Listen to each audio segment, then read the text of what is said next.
ہم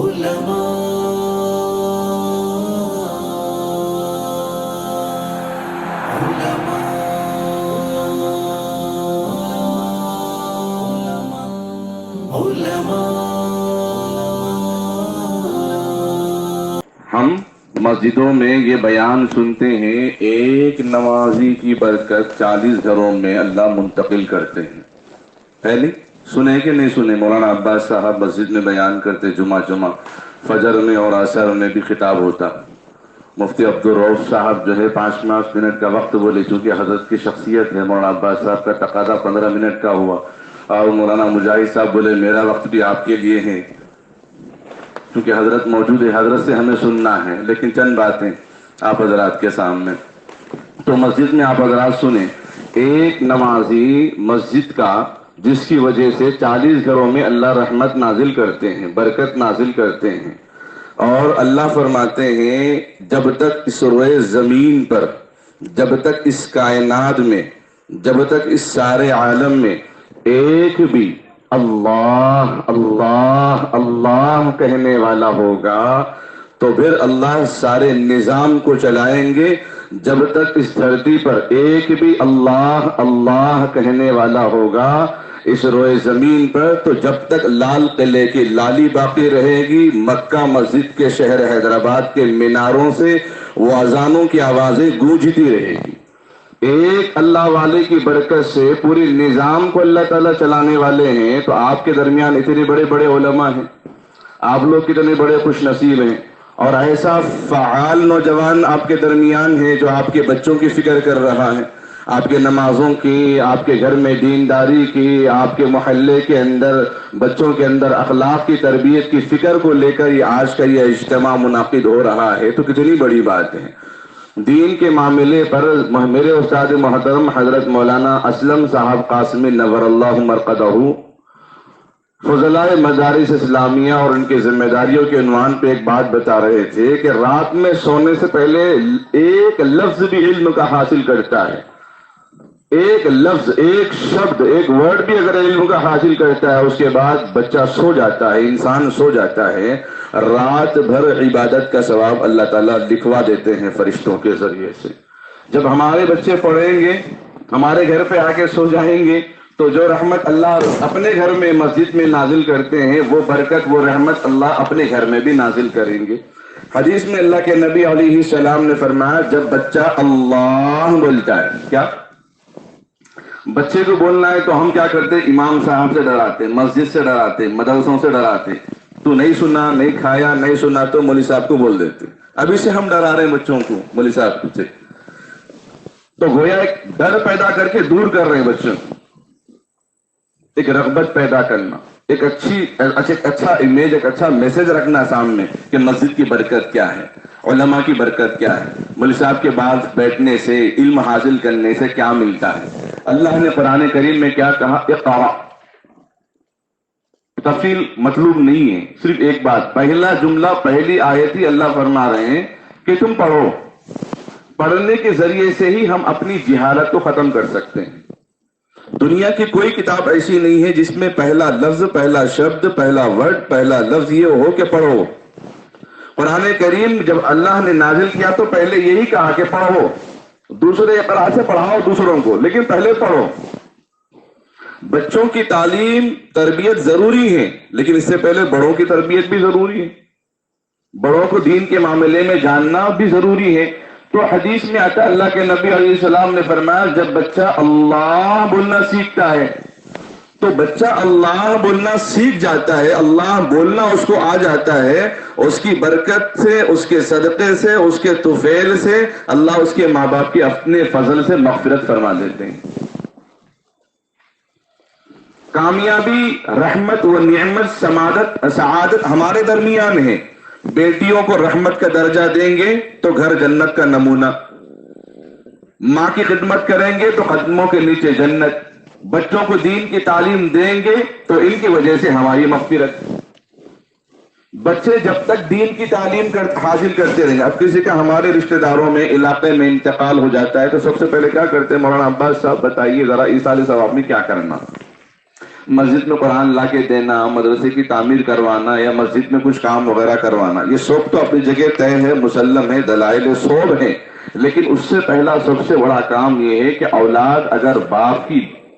باپ کے بیٹے اگر نمازی ہیں تو وہ باپ کی اور بیٹوں کی نماز ہی والدین کے لیے بہت بڑا ایصال ثواب ہے۔ ہمارے بچے پڑھیں گے، ہمارے بچے سیکھیں گے۔ اچھا، ایک لفظ اللہ کہتا ہے تو اللہ اس کے ماں باپ کی اپنے فضل سے مغفرت فرما دیتے ہیں۔ تو جب کلمہ پڑھے گا بچہ لا الہ الا اللہ مکمل کلمہ پڑھے گا تو کیا مقام ہوگا، کیا مرتبہ ہوگا؟ جب بچہ سورہ فاتحہ الحمدللہ رب العالمین یاد کرے گا تو کیا درجہ ہوگا اللہ کے یہاں؟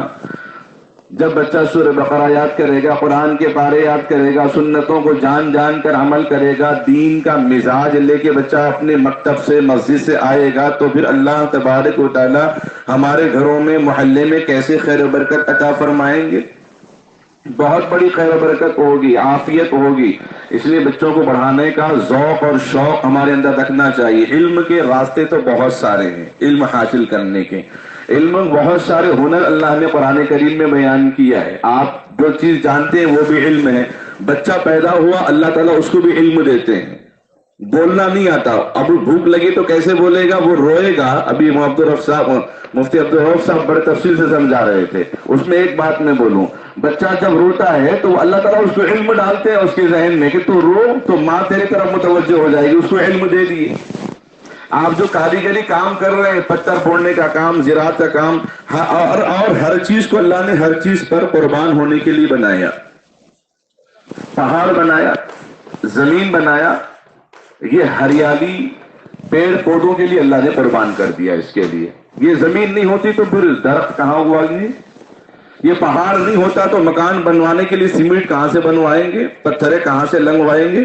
تو اللہ نے پتھروں کو، زمین کو قربان کر دیا جھاڑوں کے لیے، اور جھاڑوں کو قربان کر دیا، ہریالی کو حیوانوں کے لیے، نباتات کو قربان کیا، جمادات کو قربان کیا۔ نباتات، جمادات کہتے ہیں جمی ہوئی چیزیں، اور جمی ہوئی چیزوں کو قربان کر دیا نباتات کے لیے، یعنی ہریالی کے لیے، اور ہریالی قربان ہے حیوانوں کے لیے، گائے بھینس بکرے بکریوں کے لیے قربان ہے، اور بکرے بکریاں ہمارے لیے قربان، دعوتوں میں قربان، عقیقے میں قربان، بقرعید میں قربان، رمضان میں قربان، ولیمے میں قربان، نکاح میں قربان ہو رہے کہ نہیں ہو رہے؟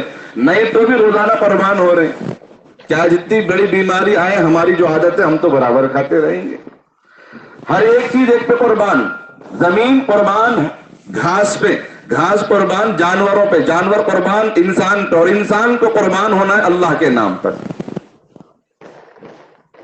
ہر چیز اللہ نے انسان کے فائدے مند کے لیے بنایا۔ پہاڑ اللہ نے انسان کے لیے بنایا، زمین انسان کے لیے، آسمان انسان کے لیے، ستارے انسان کے لیے، ہوا انسان کے لیے، اور ستارے انسان کے لیے، 18,000 مخلوقات جتنے ہیں وہ سب انسان کے لیے بنایا۔ اور اللہ فرماتے انسان کو میں نے وَمَا خَلَقْتُ الْجِنَّ وَالْإِنسَ إِلَّا لِيَعْبُدُونَ، میں نے انسان اور جنات کو اپنی عبادت کے لیے پیدا کیا۔ عبادت بولے تو یہی نہیں، نماز پڑھنا ہی عبادت نہیں، قرآن پڑھنا ہی عبادت نہیں، حلال کھانا ہی عبادت نہیں، اپنے بچوں کی تربیت بھی عبادت ہے، اپنے بیوی کا خیال رکھنا بھی عبادت ہے، ماں بہنوں کا خیال رکھنا بھی عبادت ہے، راستے میں چلتے وقت تکلیف دہ چیزوں کو ہٹانا بھی عبادت ہے، کسی مسلمان کو دیکھ کر مسکرا کر سلام کرنا بھی عبادت ہے، کسی کو ہدیہ دینا بھی عبادت ہے، عالم دین کی بات سننا بھی عبادت ہے، اس کو دیکھنا بھی ثواب ہے، اس کو دیکھنا بھی عبادت ہے، مسجد کو دیکھنا بھی عبادت ہے، لوگوں کے ساتھ اچھا خیال رکھنا، اچھا ذہن رکھنا، اچھا سوچنا، لوگوں کو دیکھ کر یہ بھی عبادت ہے، اچھا گمان کرنا بھی عبادت ہے۔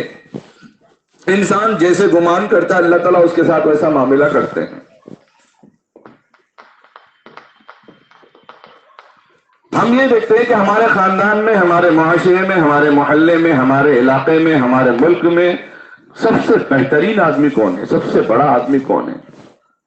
لیکن اللہ کے نبی علیہ السلام فرماتے خیرکم من تعلم القرآن وعلمہ۔ اللہ کے نبی علیہ السلام نے جو بات کہی وہ قیامت تک کے لیے نہیں، قیامت کے بعد بھی پکی ہے، کیونکہ قیامت کے بعد ہی نا جنت میں جانے کی بشارت ہے۔ تعلیم کے اعتبار سے قیامت تک دار العمل کے اعتبار سے قیامت تک، دار الجزا کے اعتبار سے قیامت کے بعد بھی۔ اللہ کیا فرماتے ہیں؟ وَمَا يَنطِقُ عَنِ الْهَوَىٰ، میرے نبی نے جب بھی زبان کھولا اپنے مرضی سے نہیں، رب کے مرضی سے زبان کھولا۔ نبی علیہ السلام نے فرمایا روئے زمین پر سب سے بہترین انسان، سب سے افضل انسان، سب سے اعلیٰ صفات والا انسان اگر ہے تو وہ قرآن کو پڑھنے اور پڑھانے والا۔ آپ کا سب سے بڑا مقدس دوست کون ہے؟ میں نہیں رہے وقت میرے کام کو سنبھالنے والا، مجھے پیسوں کی ضرورت پڑے تو پیسے دینے والا، گاڑی پوچھے تو فوراً گاڑی دینے والا، کچھ بولے تو فوراً سننے والا میرا قریبی دوست ہے۔ جو نہیں سنے گا ہم اس سے ملیں گے بھی نہیں، بات پہ دیکھیں گے۔ اللہ فرماتے ہیں جب بندہ مجھے یاد کرتا ہے فَاذْكُرُونِي أَذْكُرُكُمْ، تو مجھے یاد کر میں تجھے یاد کروں گا۔ ہم اللہ کو یاد کریں گے تو اللہ ہمیں یاد کریں گے، بہتر انداز میں یاد کریں گے۔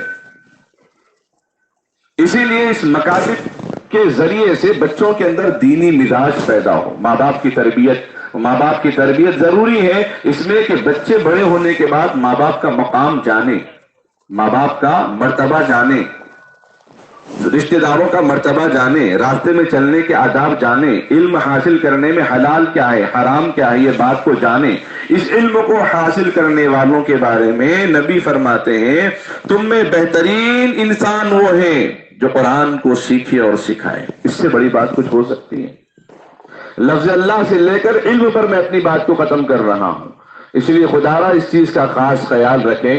اور اپنی محنت و مشقت کے بعد عام طور پر لوگ شراب پینے کا جو مزاج رکھتے ہیں، کل قبر میں اللہ تبارک و تعالیٰ جب اس پر عذاب برسائیں گے وہ کہے گا اللہ اللہ بچا لے، اللہ بچا لے، اللہ بچا لے۔ ایک سایہ اس کے سامنے سے آتا جاتا رہے گا لیکن وہ کہے گا اے اللہ تو میری بات سنتا نہیں۔ اللہ فرمائیں گے اے میرے بندے تو دنیا میں میری بات تو سنتا نہیں تھا۔ مؤذن کہتا تھا حی علی الصلاۃ حی علی الفلاح، لیکن آیا تو میرے گھر پہ میری مسجد پہ آیا، جو آیا وہ کامیاب ہو گیا۔ وہ بولے گا اے اللہ مجھے پانی پلا دے، اے اللہ مجھے پانی پلا دے، پیاس لگ رہی لیکن پانی نہیں آئے گا۔ صدا آئے گی تو دنیا میں وہ چیز پیتا تھا جو مجھے ناپسند ہے، آج میں وہ پلاؤں گا تجھے جو تجھے ناپسند ہے۔ تو مجھ کو ناراض کر کے آیا، آج تو ناراض ہو جائے گا، آج تجھ پر عذاب برسا جائے گا۔ بہرحال اسلام کی ایمان کی باتوں کو جتنا سمجھیں گے اتنا درجہ ہمیں سمجھ میں آئے گا۔ علم آئے گا تو راستے بڑھیں گے، تعلقات بڑھیں گے، محبتیں عام ہو جائیں گی۔ پردے میں بیٹھنے والی ہمارے ماں بہنیں بھی غور سے سن لیں اس بات کو، اپنے بچوں کے روزانہ اس بات کی نگرانی کرنا کہ بچے نماز کی پابندی کر رہے ہیں کہ نہیں کر رہے ہیں۔ گھر میں سیکھنے کے بعد، مسجد میں سیکھنے کے بعد، گھر پہ آنے کے بعد بھی ان کو ترغیب دینا نماز پڑھنے کی، سنتیں کیا پڑھے پڑھاؤ، ہمیں پڑھنا ہے۔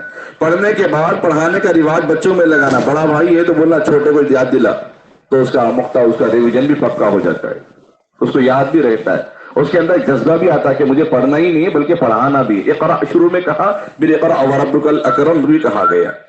اسی پر میں اپنی بات ختم کرتا ہوں کیونکہ حضرت والا دور دراز سے تشریف لا، ان کی بات سننا ہمارے لیے اہم اور ضروری ہے، اور چونکہ مجھے بٹھایا اور مجھے بلایا گیا تو میرا حق تھا چند باتیں آپ حضرات کے سامنے رکھوں۔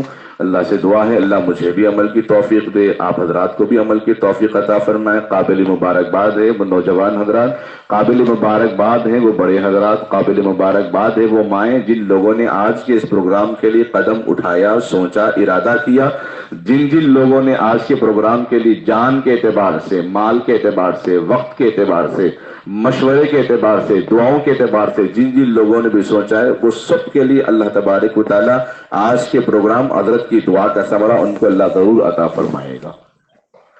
الہی رونق اسلام کا سامہ پیدا کر، الہی رونق اسلام کا سامہ پیدا کر، دلوں میں مومنوں کے الفت ایمان پیدا کر۔ آمین وآخر دعوانا الحمدللہ رب العالمین۔